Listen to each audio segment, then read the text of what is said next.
যে কোনো পুরুষ যে কোনো নারী যখন কোনো পাপ করে, পাপ করার পরে বলে রব্বি আজনাবতু ফাগফিরলি, আমি তো পাপ করেছি, তুমি আমাকে ক্ষমা করো।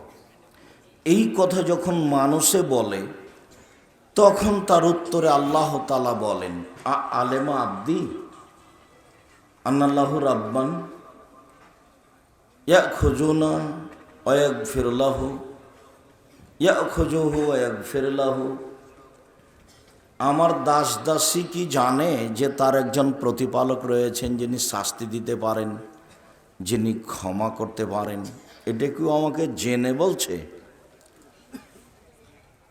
যদি ও জেনে বলে থাকে তাহলে আমি তাকে ক্ষমা করে দিলাম, গফারতু লাহু। সুম্মা মাকাসা, দিন যায় রাত্রি যায়, দিন যায় রাত্রি যায়, আবার পাপ করে ফেলে। তারপর আমাকে বলে রব্বি আজনাবতু ফাগফিরলি, আমি পাপ করেছি, আমাকে ক্ষমা করো। তখন আল্লাহ তাআলা বলেন আসলেই কি ও জানে যে আমি তাকে ক্ষমা করতে পারি, আমি তাকে শাস্তি দিতে পারি? ও কি জেনে কথা বলছে? যদি জেনে বলে থাকে তাহলে আমি ক্ষমা করে দিলাম। তো দিন যায় রাত্রি যায়, আবার কোনো সময় যদি পাপ করে বসে, আবারও যদি বলে যে প্রতিপালক আমি পাপ করেছি, আমাকে ক্ষমা করো, তখন আল্লাহ তাআলা ওই কথাই বলেন, এই ছেলে এটা খুলো তো এখান থেকে।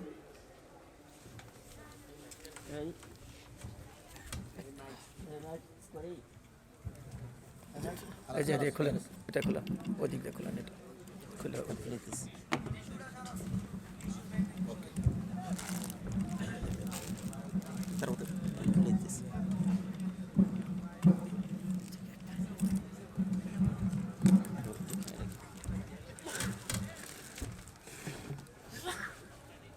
তারপরে আল্লাহ তাআলা বলেন এভাবে যতবার জেনে শুনে বলবে ততবার আমি ক্ষমা করে দেব।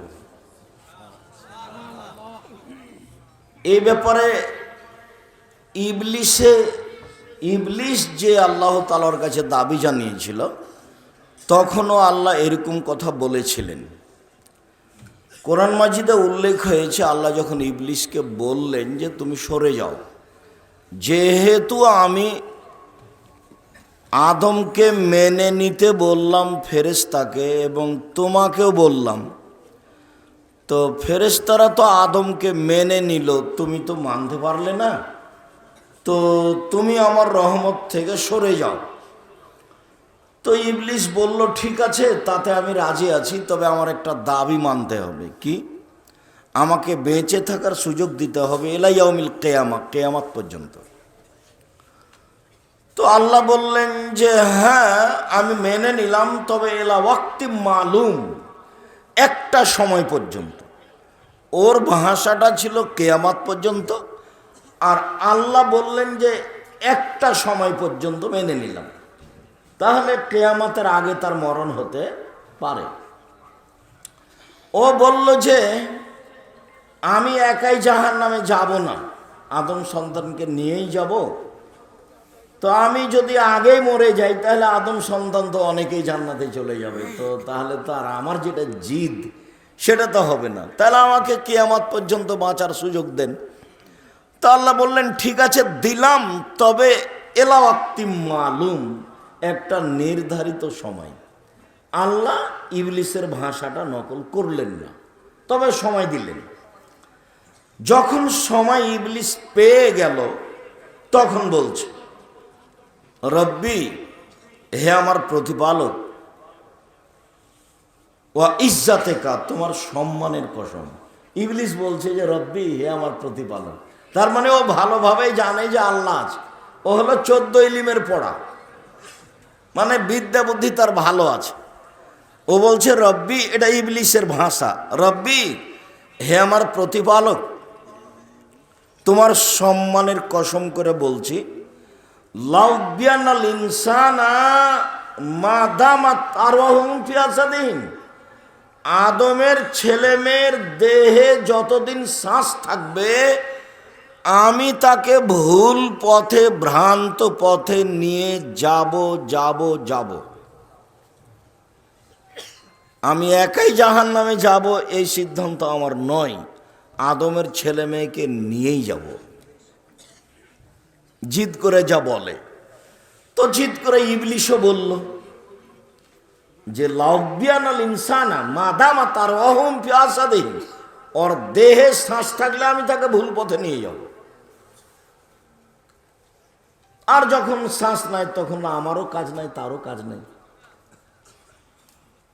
ও যখন এই দাবি জানালো, এখন তার উত্তরে আল্লাহ বলছে ওয়া ইজ্জতি ওয়া জালালি ওয়া ইরতেফায়ে মাকানি, আমার সম্মানের কসম, আল্লাহ বলছেন আমার সম্মানের কসম, আমার ইজ্জতের কসম, আমার মর্যাদার কসম,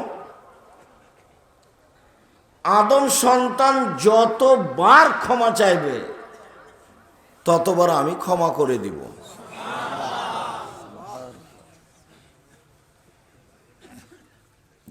আগের যে হাদিসটা ছিল যে জেনে শুনে বলল ভুল হয়েছে মাফ করো, তো বলে করলাম, ও যদি জেনে শুনে বলে তো করলাম।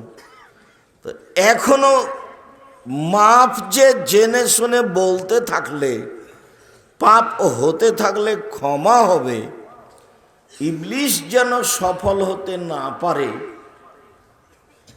তা আল্লাহ তাআলা এইভাবে বললেন। আল্লাহ বললেন না যে তুই পারবি না, এ কথা বললেন না, বা বললেন না যে ঠিক আছে তুই ভ্রান্ত পথে নিয়ে যাস আমি দেখব, এ কথা বললেন না। বললেন যে আদম সন্তান যতবার আমাকে বলবে ভুল হয়েছে ততবার আমি কি করব? ক্ষমা করে দেব। তাহলে আদম সন্তানের বলা কাজটা থেকে গেল, না বললে হবে না, মানে বলতে হবে আস্তাগফিরুল্লাহ ওয়া আতুবু ইলাইহি, আস্তাগফিরুল্লাহ আল্লাযী লা ইলাহা ইল্লা হুয়াল হাইয়ুল কাইয়্যুম ওয়া আতুবু ইলাইহি, রব্বিগফিরলি ওয়া তুব আলাইয়া ইন্নাকা আনতাত তাওয়াবুল গফুর, আল্লাহুম্মা আনতা রব্বি লা ইলাহা ইল্লা আনতা খালাকতানি ওয়া আনা আবদুকা ওয়া আনা আলা আহদিকা ওয়া ওয়াদিকা মাসতাতাতু আউযু বিকা মিন শাররি মা সানাতু আবু আলাকা বিনি'মাতিকা আলাইয়া ওয়া আবু বিযামবি ফাগফিরলি ফাইন্নাহু লা ইয়াগফিরুয যুনুবা ইল্লা আনতা। এভাবে বলতে থাকতে হবে তাকে, ও বললে আমি এটা করে দেব। এখানে একটা, এই বাচ্চা একটু থামো, ও আপনার মধ্যে থেকে উঠছে, আপনি তো অনুমান করছেন না। ওই যে কথাটা এখন বলতে যাচ্ছি সেটা আপনারটাও হবে, আর যে উদ্দেশ্যে বলতে যাচ্ছি সেটাও হবে। শোনেন, বুখারী মুসলিমের হাদিস, মুআয ইবনে জাবাল একদা আল্লাহ রসুলের পিছে বসে আছেন গাধার উপরে। তো গাধা তো ছোট প্রাণী, তো গাধার উপরে আল্লাহর নবী আছেন সামনে, আর মুআয ইবনে জাবাল আছেন পিছনে। তো আল্লাহ রসুল বলছেন মুআয, তো মুআয ইবনে জাবাল বলছেন লাব্বাইক ওয়া সাদাইক, জি প্রস্তুত, বলেন। মুআয রাদিয়াল্লাহু তাআলা বললেন এইভাবে, আল্লাহ বলছেন, আল্লাহ রসুল বলছেন মুআয, তো মুআয ইবনে জাবাল বলছেন লাব্বাইক ওয়া সাদাইক, জি বলেন, প্রস্তুত, বলেন কি বলছেন। তো রাসূল সাল্লাল্লাহু আলাইহি সাল্লাম বললেন মুআয, তো মুআয ইবনে জাবাল বললেন লাব্বাইক ওয়া সাদাইক, জি প্রস্তুত, বলেন। এতবার আল্লাহ রসুল বলছেন কেন? এতবার বলার কি প্রয়োজন? পাশেই তো বসে আছেন, দূরে নয় তো। আল্লাহ রসুল যেই কথাটা বলছেন সেই কথাটা ধরে রাখতে হবে, সেজন্য প্রস্তুত করলেন। তা আমি তো কেসা কাহিনী বলি না, আমি কোরআন হাদিসের অনুবাদ করব, তখন আপনি অমনোযোগী থাকবেন, এটা আমি গ্রহণ করি না।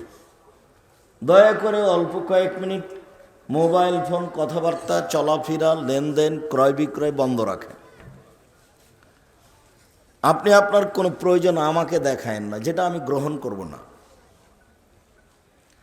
তো এখন আল্লাহ রসুল বলছেন মুআয বলতে পারো, আল্লাহ আমাদের কাছে কি পান আর আমরা আল্লাহর কাছে কি পাই, পরস্পর পাওনাটা কি?